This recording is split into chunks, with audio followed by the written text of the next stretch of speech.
আচ্ছা, আপনারা দেখতে পাচ্ছেন আমরা রানাগড়ে এই পাটরার মধ্যে একটা জায়গা আছি। এটা পাটরায় বাপি রায়, তাই তো? বাপি রায় তিনি একটা আজকে আমাদের মহৎ কাজ করেছেন। তিনি এই দুটো কচ্ছপ যেটা পরিবেশে বিলুপ্ত সেটা আমাদের হাতে তুলে দিয়েছেন। এটা না খেয়ে এটা একটা খুব গুরুত্বপূর্ণ বিষয়, কারণ আমরা জানি যে যারাই এটা ধরে সাধারণত খেয়ে ফেলে। তা আপনি কি করে পেলেন এবং আপনার মনে হলো কেন যে এটা যে তুলে দিই স্যারের হাতে? আমি দেখলাম এটা গাড়ি চাপা পরে মরে যাবে। হ্যাঁ, আমি ধান কাটা মেশিন ঘুরছে, একটা লেগেও গেছে। হ্যাঁ, আর দুটি ঘুরছে একসাথে। হ্যাঁ, দিয়ে আমি দুটো তুলে এনে রাখলাম আর কি। আমি দেখি যে কিছু কিছু বলে দিয়ে দেবো আর কি।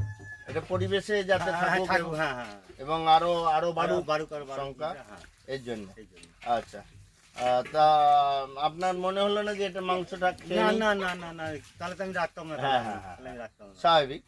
কারণ নমস্কার, আজকে পাটরা গ্রামের বাপি রায় সে দুটি কচ্ছপ আমাদের নেচার লাভার ক্লাবের হাতে তুলে দিলেন, যাতে প্রকৃতিতে এটা বেঁচে থাকে। আমরা জানি কচ্ছপ একটি বিলুপ্ত প্রকার প্রাণী, প্রজাতির প্রাণী।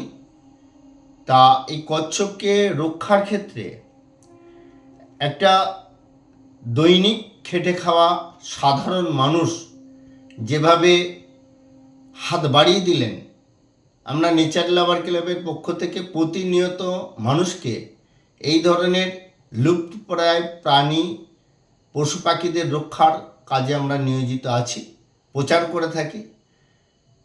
তাই এই বাপি রায় যেভাবে হাত বাড়িয়ে দিলেন, আশা করি আমরা আগামী দিনে অন্য অন্য মানুষের কাছ থেকে এই ধরনের সহযোগিতা পাব। বিলুপ্ত প্রায় কচ্ছপ আমাদের হাতে তুলে দিলেন। আমরা জানি কচ্ছপ প্রকৃতির একটা গুরুত্বপূর্ণ প্রাণী। কচ্ছপ জলজ বাস্তুতন্ত্রকে দারুণভাবে রক্ষা করে এবং আমাদের মধ্যে একটা ধারণা আছে কচ্ছপের মাংস খেলে রোগ ভালো হয়, কিন্তু রোগ ভালো হওয়ার পরিবর্তে অ্যালার্জি টাইপের রোগ কিন্তু আসে।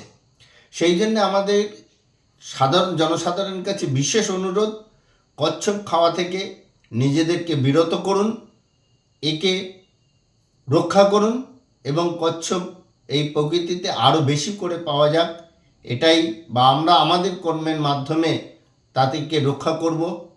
সবাই মিলে সমবেত হয়ে একসঙ্গে আজকে এই বিলুপ্ত প্রায় প্রাণীটিকে রক্ষা করব, এটাই আপনাদের কাছে সকলকার কাছে আবেদন। নমস্কার।